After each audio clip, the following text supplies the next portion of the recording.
I recently had a supporter from the ministry share an insight she had while she was a member of the LDS church. She said, I was flying to go on my mission to London, England, and I had this great feeling of appreciation well up inside of me.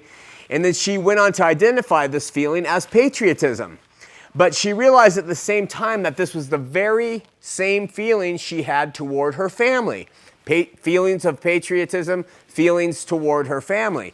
Even as a young missionary, she said she realized she could not tell the difference between these emotional responses toward her nation and her family and those she had for her church. It was all one and the same, based in emotion. And it was at this point of this mission that she realized there's no difference within Mormonism between feelings of patriotism, feelings of family, and the way she was taught to discern truth. All emotional triggers, and they create the same type of thing. So if you want to know what a Latter-day Saint generally says when they say the Holy Spirit is moving upon them, think about how you feel when you hear Star Spangled Banner. It's a patriotic moment. Yes, it is an emotional event. You are feeling that. And that's what they liken the moving of the Holy Spirit upon them. Even as at a young age, though, this girl was able to see there was real trouble with the way she was then seeing things around her. I can't help but think about people who say things like, I'm really unsure if Jesus is real, but I know the church is true. Or somebody who was related to me who actually said, even if God doesn't exist, Mormonism is the right church. I'm not kidding you. So this is the result of emotionalism. And this, in the same vein, someone could easily say, I don't believe in God, but God bless America. When emotions do both the convincing and are the motivator, truth and right become irrelevant. Adolf Hitler used great emotionalism through architecture, through music, through his rhetoric and speech to create a nationalist fervor among the Germans, swelling patriotism, a desire to serve and to self-sacrifice, and a strong sense of master race family. He invoked all of that through emotionalism. And through this, he also got those people who believed in him to do some very bad things and think some very bad things. A few days ago when I was traveling back from California on the plane, I saw a documentary on the Coca-Cola company, and in it the host described the Coca-Cola's marketing strategy as one where they sought to tap into the most emotionally heightened experiences of an individual's life. Their patriotism, their families, highlighted sporting events, and being in love.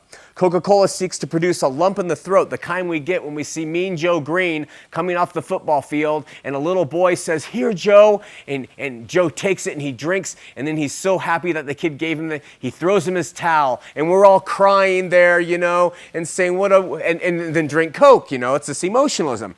The program went on to suggest there's similarities between the marketing tactics of McDonald's and travel and tourism industry.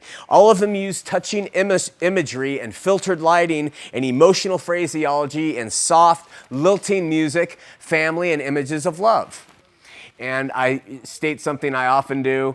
Oh, there's hope in the words and emotion in the eyes. It's so easy to be misled by their sad and gentle guise, and like fools, they trust the delivery, but it's all just drunk sincerity. It's Disney, it's Coca-Cola, McDonald's, and my friends, it's Mormonism. Imagine for a moment the scene where God of the Father in the Old Testament is wiping out Uzzah for touching something just to try to help. Do you remember that scene? Compare and contrast that vivid scene of God striking him dead and Uzzah trying to help, and those emotional scenes that people use to market their products to you. Imagine Isaiah walking around naked by command for 4 years. And compare that to the scenes you'll see in these commercials. Or Elisha cursing 42 children for mocking his baldness, and 2 she-bears coming out of the forest and ripping them to shreds for mocking the prophet.